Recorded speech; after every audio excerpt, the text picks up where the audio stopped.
बताइए क्या बात है। बोले प्रभु, जल्दी से मर जाने वाले व्यक्ति के लिए, उसके उद्धार के लिए उसको क्या करना चाहिए, कौन सा उद्यम है? तो उन्होंने कहा है राजन, सबसे पहले तो व्यक्ति को अपने मन को वश में करके और परमात्मा के भजन में लग जाना चाहिए। तो राजा परीक्षित ने कहा, हे मुनि, आप तो परम ज्ञानी हैं, लेकिन देखा है मन बस में नहीं होता। कैसे मन को बस में करें, कैसे भगवान का भजन करें? तो इस प्रश्न का उत्तर देते हुए सुखदेव मुनि कहते हैं, जितासनो जिता श्वासो जित संगो जितेन्द्रिया स्थूले भगवते रूपे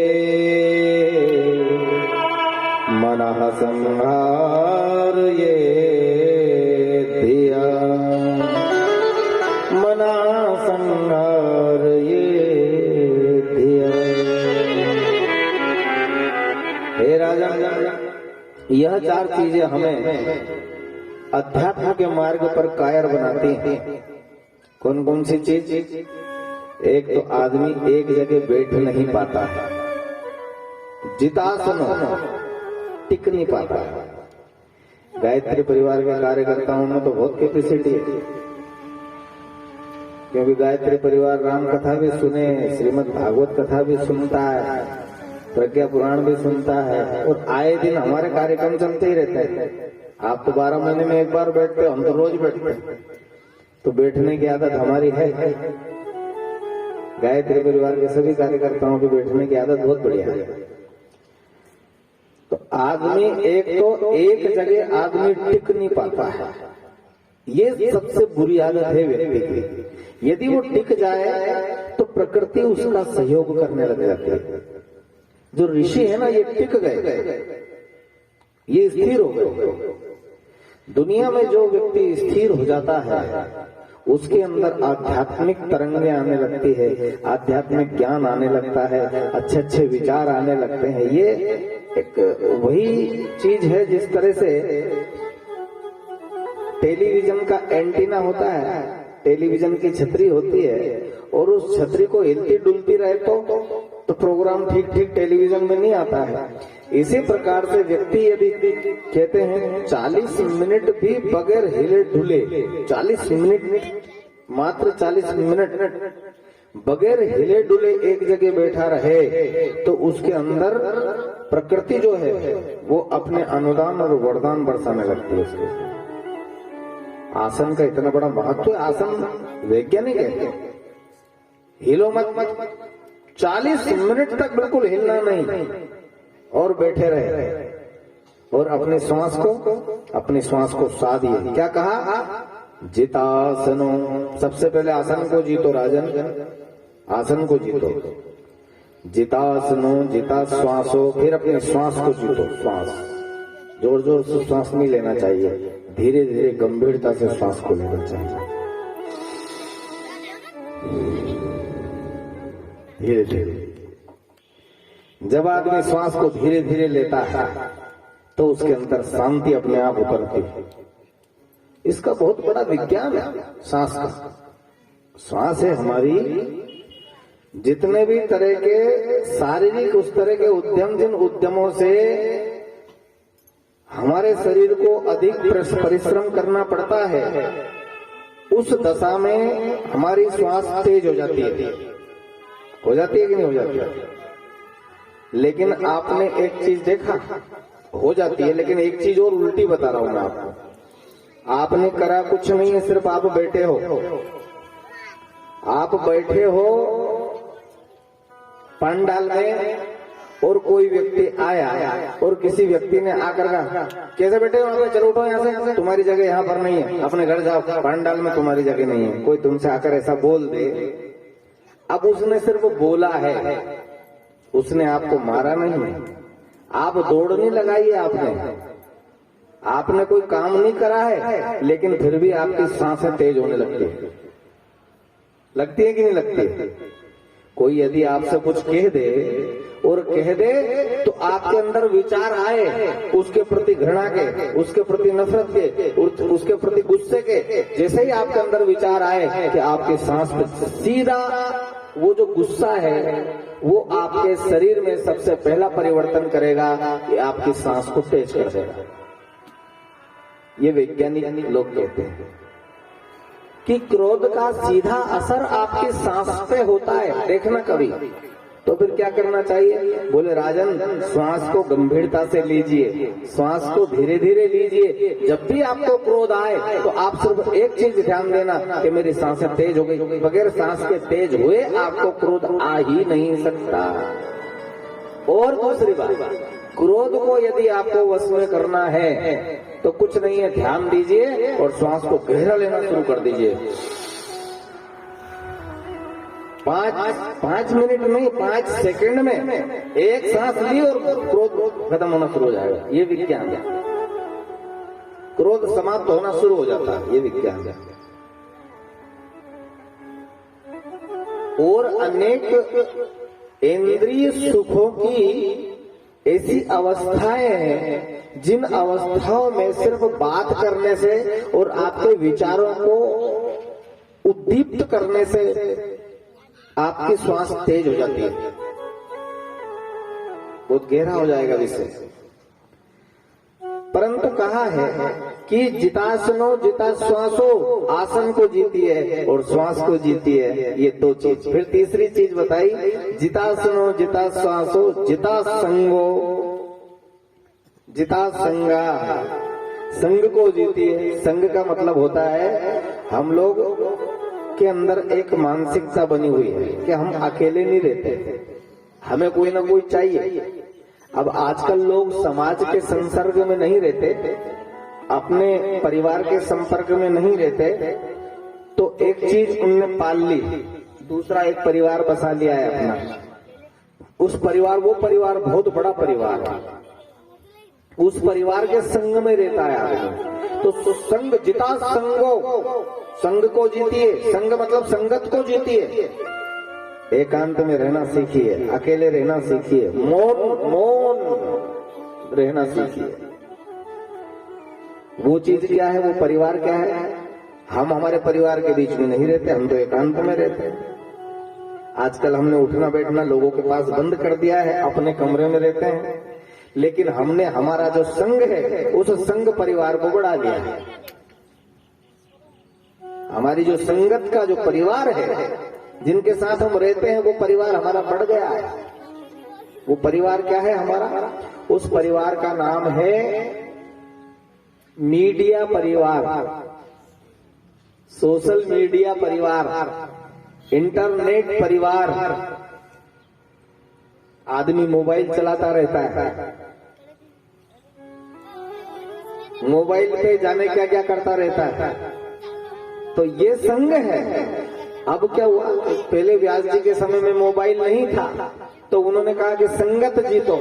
लेकिन अब यदि व्यास जी इस दुनिया में आएंगे और नई भागवत यदि लिखेंगे, परम पूज्य गुरुदेव आए तो परम पूज्य गुरुदेव ने लिखा है, परम पूज्य गुरुदेव की भागवत में यह है कि बोलो बेटा, इंटरनेट के सामानों का, साधनों का प्रयोग जरा कम करना।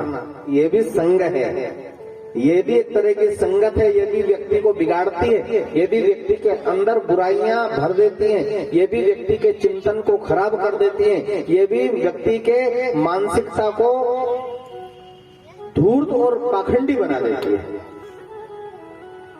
जिता संगो जितेंद्रिया, जितेंद्रिया। फिर क्या करना है? फिर अपनी इंद्रियों को जीतिए राजन, इंद्रियों पर विजय प्राप्त करिए। इंद्रियां क्या करती है? इंद्रियों के विषय वही हैं, वो नहीं बदले हैं और वो कभी बदलेंगे भी नहीं। माध्यम बदल सकते हैं पर इंद्रियों के विषय नहीं बदल सकते। इंद्रियों के विषय वही रहेंगे, माध्यम बदल गए। इसका विषय क्या है? दृश्य, दृश्य। नेत्रों का विषय है दृश्य। देखो तो ध्यान से देखो, परम पूज्य गुरुदेव कहा करते थे, बोले बेटा बदला जाए अगर दृष्टिकोण तो इंसान बदल सकता है और इंसान के परिवर्तन से पूरा जहान बदल सकता है। बदला जाए दृष्टिकोण तो दृष्टिकोण को बदलना पड़ेगा, मानसिकता को बदलना पड़ेगा, देखने के जो तरीके हैं हमारे उसको बदलना पड़ेगा। एक आंख बाहर लगी हुई है, ये आंख, एक आंख इस आंख के पीछे लगी हुई है, दो आंख है हमारी,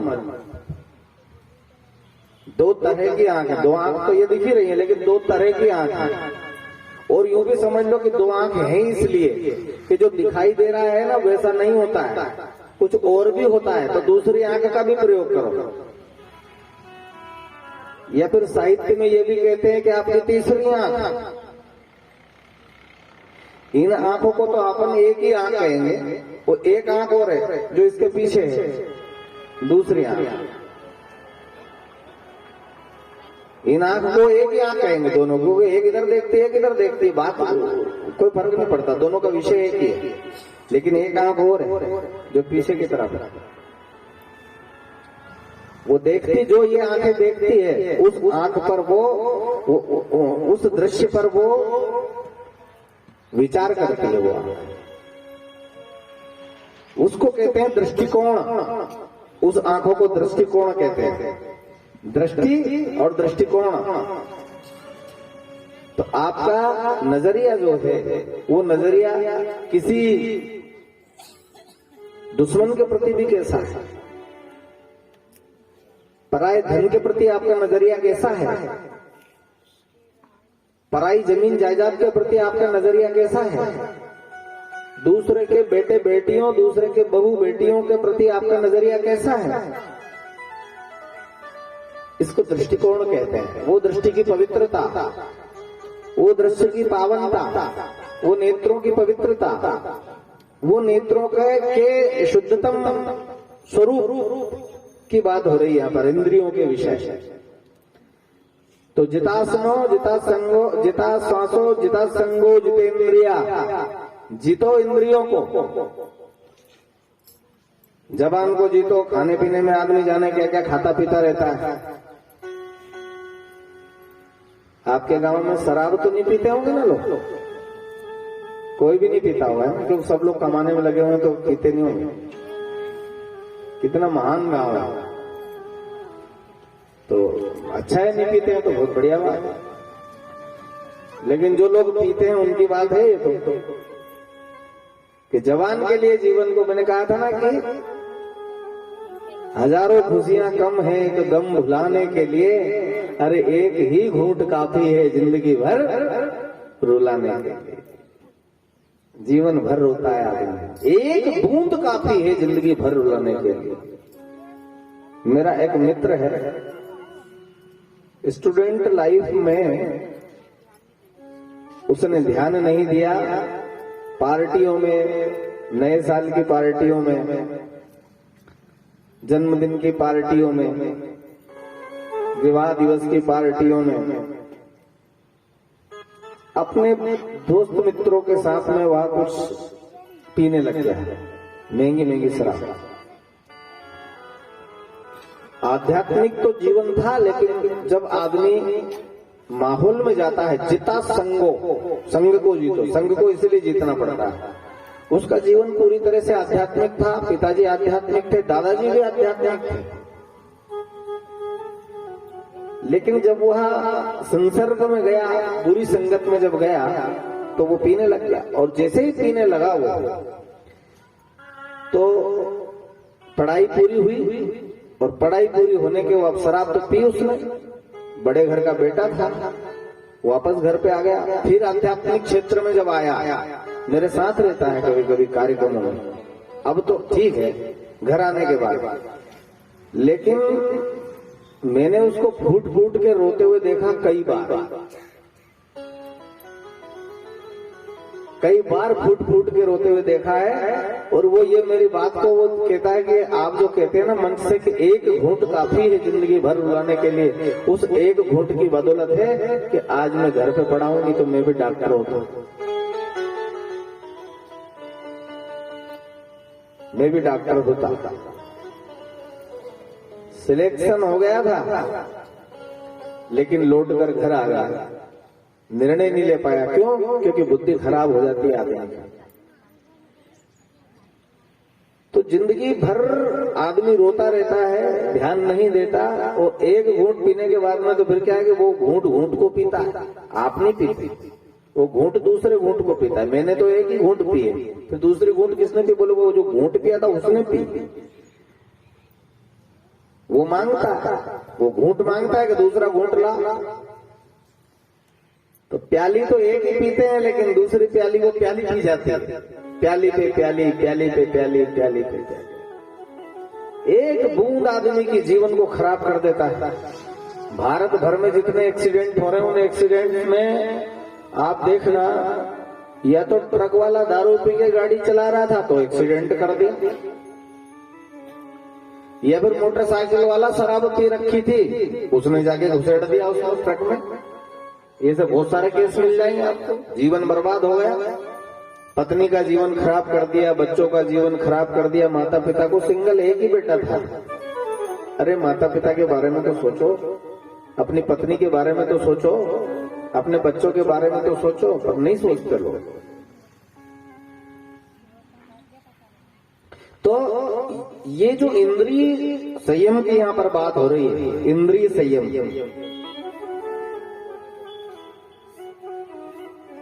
राजा परीक्षित से कहा कि मन को बस में करना है तो ये 4 चीजें करना पड़ेगी, हम सभी को भी करना पड़ेगी। कौन कौन सी? फिर से बता दूं आपको। सबसे पहले बैठने की आदत डालिए, भगवान का स्मरण करें, एक जगह बैठने की आदत डालिए, आसन से, एक आसन से। इधर भागता रहता है आदमी, उधर भागता रहता है, 1 सेकंड जपे नहीं आदमी, तो कहां से आध्यात्मिक हो? कीड़ा लगा हुआ है इधर से इधर दौड़ने का दिमाग में, फिर आध्यात्मिक कहां से होगा? जबरदस्ती भागा फिरता है। आजकल तो मोटरसाइकिलें हो गई, घर घर पे मोटरसाइकिल, जबरदस्ती भागने लोग, काम ना धाम कहीं नहीं, इतना सो काम ने जरा सो काम ओके, दूसरा के फोन लगा दो तो वो करके आ जाए ना, अंदर से काम करके जानो टिकबा की आदत का।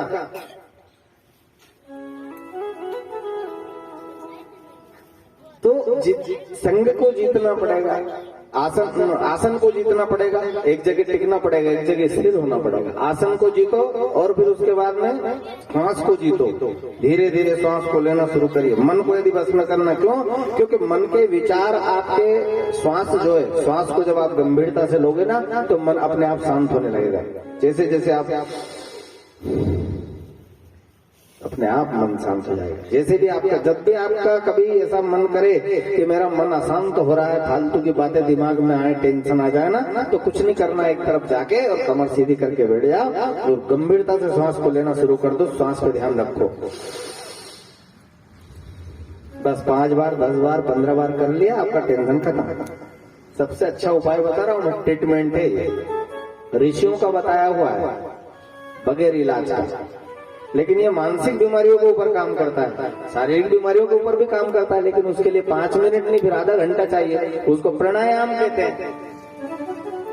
प्राणायाम जो हमारे स्वामी रामदेव जी जिसका प्रचार करते हैं, उसको प्राणायाम कहते हैं। तो प्राणायाम भी कर सकते हैं आप।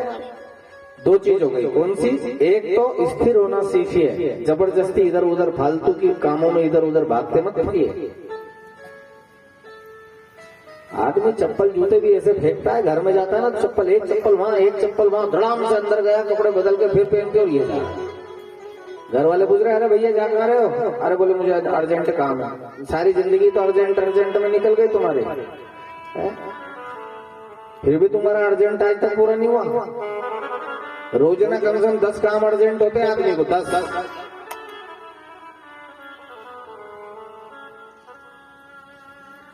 जिता सुनो, जिता श्वासो, जिता संगो, संग को जीतिए। कोशिश करिए कि एकांत में बैठने का प्रयास करें, बगैर मोबाइल के रहना सीखो जरा। अब आने वाले समय में यदि व्रत चलाना, व्रत यदि चलेगा, नया व्रत आएगा। पहले संतोषी माता का व्रत आया था ना, कार्ड छपे, फिर वो कार्ड, इतने कार्ड छपवाओ, इतने कार्ड बंटवाओ, संतोषी माता का व्रत करो, लोग करने लगे। भाइयों के व्रत, पति के व्रत, बहन के व्रत, मामा जी के व्रत, भांजियां कर रही है। महिलाओं के लिए रहते हैं व्रत, पुरुषों के लिए तो होते नहीं। पुरुषों ने कभी भी कहा, पुरुषों के व्रत कभी भी आए कि पुरुषों के व्रत, पुरुष यदि व्रत करेगा तो पत्नी की उम्र बढ़ जाएगी, ऐसा व्रत आज तक नहीं आया हुआ, आपने देखा नहीं होगा। ये व्रत आते रहते हैं बीच बीच में। अब है ना, एक व्रत आएगा, अच्छा यदि कोई ऋषि महर्षि आ गया तो वो कहेगा कि अब ये व्रत करो आने वाले समय में कि रविवार के दिन हम मोबाइल का उपयोग नहीं करेंगे। क्यों? क्योंकि आदमी की दिमाग की विकृति इतनी हो जाएगी, दिमाग में आदमी इतना दिमाग से खराब हो जाएगा कि वो एक सेकंड भी मोबाइल के बगैर रह नहीं सकता, तो उसकी खुशियां चली जाएंगी। ये मैं उसका वो बता रहा हूँ परिणाम। मोबाइल आदमी की खुशियां छीन लेगा, मोबाइल आदमी से प्रेम छीन लेगा, मोबाइल आदमी से वात्सल्य छीन लेगा, मोबाइल आदमी से कर्म भी छीन लेगा, काम नहीं करेगा आदमी, मक्कार हो जाएगा आदमी। ये सब चीजें छीनने वाला है मोबाइल, और शांति तो छीन ही लेगा। तो मोबाइल जब ये सब चीजें छीनने लगेगा तो फिर कोई व्यक्ति आएगा, वो कहेगा कि क्यों मोबाइल कितनी देर चलाते हो? जब आप जाओगे कि गुरुजी मुझे तो शांति नहीं है, तो वो पूछेंगे, गुरुजी पूछेंगे, कहेंगे, बोले मोबाइल कितनी देर चलाते हो? बोले मोबाइल तो गुरुजी मैं तो मोबाइल ही मोबाइल चलाता हूँ। बोले ठीक है, अब रविवार के दिन मोबाइल मत चलाना, व्रत करना रविवार के दिन।